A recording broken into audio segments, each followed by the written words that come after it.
전북에서는 1,591명이 코로나19에 감염돼 열흘 넘게 1,000명을 웃돌고 있습니다.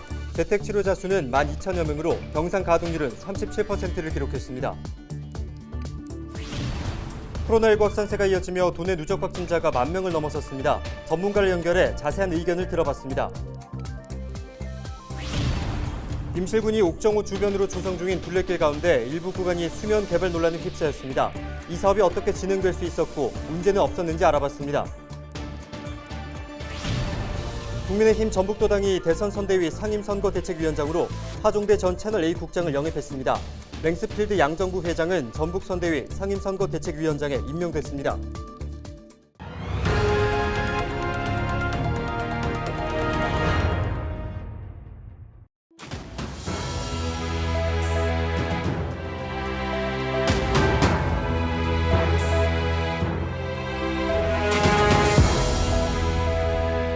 여러분 안녕하십니까? 헬로티비 전북뉴스입니다. 옥정호 개발을 둘러싼 논란 관련 연속기회 그 두 번째 시간입니다. 임실군은 옥정호 주변으로 둘레길을 조성 중인데요. 호수 위로 조망 데크도 만들고 있습니다. 이를 두고 옥정호를 식수원으로 쓰는 정읍에서는 수면 개발이다 아니다 논란이 뜨거운데요. 어떻게 이 사업이 진행될 수 있었고 문제는 없었는지 정명기 기자가 취재했습니다. 옥정호를 조망하는 둘레길이 완공을 앞두고 있습니다. 임실군이 조성 중인 이른바 물문화 둘레길 가운데 일부 구간으로 기둥이 지지하는 방식으로 지어지고 있습니다. 임실군은 6년 전 옥정호 개발을 놓고 갈등을 빚어온 정읍시와 물문화 둘레길을 포함한 수변 개발 사업을 추진하기로 합의했습니다. 이에 따라 기본 계획과 실시 설계 모두 정읍시와 협의를 마쳤습니다. 이때 기본계획 17년도에 기본계획 때 했고 18년도에 소규모 환경 영향 평가가 완료돼서 18년도에 협의를 했고 19년도에 실시 설계 완료 시점에 맞춰가지고 그 내용을 가지고 2차로 협의를 한 거죠. 조망데크 설치를 허락한 정읍시 역시 수질에 미치는 영향이 거의 없다는 입장입니다.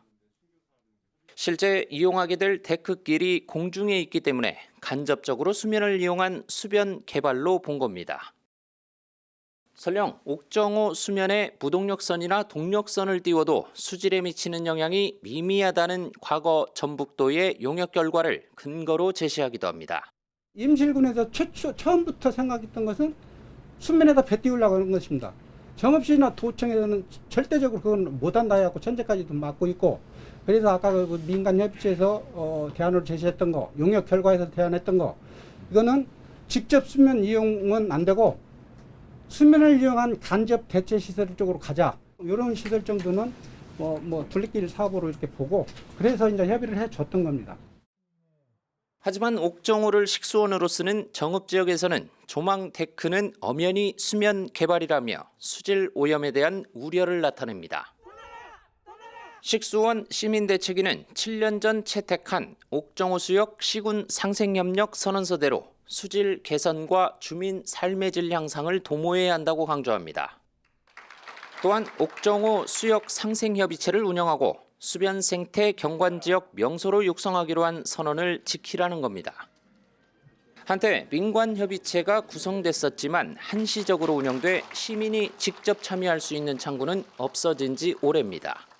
데크 전망대, 그 수면 데크를 수면 간접 이용 시설물이다, 또 수변 부속 시설물이다, 이렇게 횡설수설하며 자신들의 말을 뒤집고 이렇게 2015년 이후 7년 옥정호를 돌이켜보면 수질 보전 노력은 보이지 않고 처음 약속을 임실군이 저버리고 수변을 넘어서 수면 개발까지 하고 있습니다. 대책위는 임실군이 한국수자원공사로부터 하천 점용 허가를 받기 전에 조망데크 공사를 시작했다는 의혹을 제기하고 있습니다. 이런 의혹에 대해 전북방송 취재진은 두 기관의 입장을 물었지만 모두 전임자의 책임을 떠넘기면서도 불법은 없었다는 취지로 해명했습니다. 헬로티비 뉴스 정명기입니다. 국민의힘 전북도당이 대선 선대위 상임선거대책위원장으로 하종대 전 채널A 국장을 영입했습니다. 하종대 상임선대위원장은 국민의힘 중앙선대위 상임언론특보도 맡고 있습니다. 더불어민주당 경선 과정에서 이낙연 전 대표의 시민본부 공동대표를 맡았던 양정부 랭스필드 회장도 전북 선대위 상임선거대책위원장에 임명됐습니다. 전북에서는 1,591명이 코로나19에 감염돼 열흘 넘게 1,000명을 웃돌고 있습니다. 지역별로는 전주가 690명, 익산이 285명, 군산이 230명 등입니다. 재택치료자 수는 12,000여 명으로 병상 가동률은 37%를 기록했습니다. 유행 확산세 가늠 지표인 감염 재생산 지수는 1.19로 소폭 줄어든 것으로 나타났습니다. 코로나19 신규 확진자가 5만 명대에 접어든 지 닷새가 지났습니다. 누적 확진자는 140만 명을 넘어섰고요. PCR 검사를 아무나 받을 수 없게 되면서 신속 항원 검사를 이용하는 사람들이 늘고 있는데 앞으로는 약국과 편의점에서 이 검사 도구를 한 사람당 5개까지만 살 수 있게 됐습니다. 이제 17일부터는 온라인에서도 살 수가 없다고 합니다.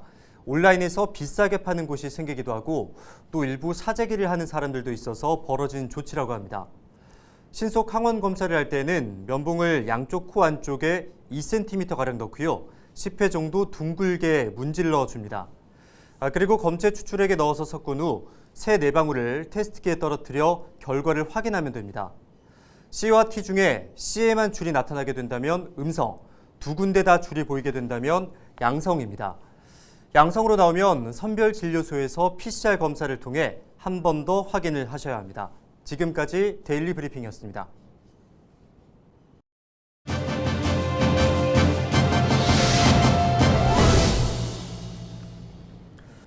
코로나19 소식 전문가와 함께 조금 더 자세히 짚어보겠습니다. 심상엽 한국의학연구소 학술위원장 전화 연결합니다. 위원장님 안녕하십니까? 네, 안녕하세요. 네, 코로나19 누적 확진자가 100만 명을 넘어섰습니다. 현재 상황 어떻게 보십니까? 이미 위중증으로 진행하는 걸 막아주지만 돌파 감염을 막는 데 한계가 있어서 이제 유행이 급속히 증가하는 그런 양상을 보이는데요. 네. 우리보다 이제 오미크론 유행을 먼저 경험했던 미국이나 유럽의 경우는 그 유행이 급속하게 증가하던 시기에 보통 한 2, 3일에 확진자 수가 2배씩 막 늘어났던 양상을 보였는데 최근 들어서는 국내에서도 최소한 한 3일에서 7일 정도마다 확진자 수가 2배씩 늘어나는 그런 양상을 보이고 있어서 당분간은 급격하게 유행이 확산될 것으로 보입니다. 그래서 근데 이제 지금 확진자 수가 늘어나다 보니까 이제 기존에 이제 PCR 검사 역량에 제한이 있어서 2월 3일부터는 이제 60세 미만에서 신속 항원 검사가 도입이 되었는데 그 결과로 이제 지금 2월 5일 이후에 발표된 확진자는 사실 이제 그 이전에 PCR 검사만 했을 때보다는 그 확진자 수 규모가 훨씬 적게 나올 수밖에 없기 때문에 지금 이제 발표되는 확진자 수로는 이제 유행을 판단하기는 어렵고요. 앞으로는 이제 병상 가동률, 중증 환자 발생, 또 사망자 수 이런 걸로 이제 유행의 위험성을 확인을 해야 되는 상황입니다. 네, 신속 항원 검사의 경우는 정확도가 떨어진다 이런 지적이 있습니다. 이 부분이 감염 확산의 불씨가 될 거란 우려도 있는데요. 안전장치가 있어야 하는 지적도 나오고 있잖아요. 지금 PCR 검사는 이제 유전자 증폭을 하지만 신속 항원 검사는 유전자 증폭을 하지 않기 때문에 보통 PCR 검사에서 확인되는 최소 유전자량의 5,000에서 10,000배 정도의 유전자가 있어야 이제 신속 항원 검사 양성이 나옵니다. 그래서 이제 보통 신속 항원 검사의 경우에 무증상인 분이 자가 검사 키트로 직접 검사를 했을 때 양성률은 사실 10%를 넘기기가 쉽지 않고요. 증상이 있는 분이 자가 검사 키트로 검사를 하면 한 양성률이 20에서 40%. 증상이 있는 분이 의료진에 의해서 코 깊숙한 곳에서 검체 채취를 해야 이제 양성률이 한 50에서 70% 정도로 높게 나오거든요. 실제 미국에서 시행한 오미크론 연구를 보면 PCR 검사 양성이 나오고 신속 항원 검사가 양성이 나오기까지 한 평균 3일 이상이 걸리는 걸로 돼 있어서 그 감염 후에 이게 무증상으로 바이러스를 퍼뜨리는 초기 감염기에 신속 항원 검사는 확진자를 거의 찾아내기가 어렵습니다. 그래서 이 신속 항원 검사에 음성이 나왔다고 해서 확진이 되지 않았다는 의미가 아니기 때문에 밀접 접촉을 하셨거나 증상이 있는 분들은 좀 스스로 조심하시면서 지내시다 한 3일쯤 이후에 다시 검사를 하면 진단에 좀 도움이 될 것 같고요. 신속 항원 검사가 양성이 나온 경우라도 4분의 1은 위양석, 즉 확진자가 아닌데 확진자로 잘못 진단되는 경우가 있기 때문에 반드시 PCR 검사를 해서 확인을 하셔야 합니다. 네, 오미크론 변이 여파로 확진자가 하루 10만 명 이상 발생할 수 있다는 전망도 나오고 있습니다. 추가 대책 마련이 필요해 보이는데 위원장님께서는 어떤 의견이신가요? 우리가 이제 델타 변이 대유행을 겪으면서 이제 의료 시스템 부활을 좀 겪게 되는 그런 상황을 이제 맞이했었거든요. 네. 그래서 그 이후에 이제 대비가 돼서 지금은 과거 델타 변이 때보다 이제 위중증 환자를 볼 수 있는 병상이 2배 이상 확충됐고 중증 환자 진료 시스템이 이전보다 좀 잘 정비가 된 상태입니다. 문제는 지금 이제 경증이나 무증상 확진자가 이제 급격히 늘어나고 있는데 이 관리에 좀 문제가 좀 생기고 있거든요. 그래서 이제 과거에는 이제 경증이나 무증상 환자 관리를 이제 방역 당국에서 했다면 지금은 뭐 지금 그럴 여력이 없기 때문에 결국은 이 동네 병의원에서 이런 경증이나 무증상 환자의 진단과 치료 그리고 가능하다 그러면 재택 치료 관리까지 해줘야 되는 상황이거든요. 아직 그런데 이런 시스템 정비가 좀 부족한 부분들이 있어서 여기에 대한 보강이 좀 필요하다고 생각을 합니다. 네, 오늘 말씀은 여기까지 듣겠습니다. 고맙습니다. 네, 고맙습니다. 코로나19 소식 신상엽 학수위원장과 짚어봤습니다.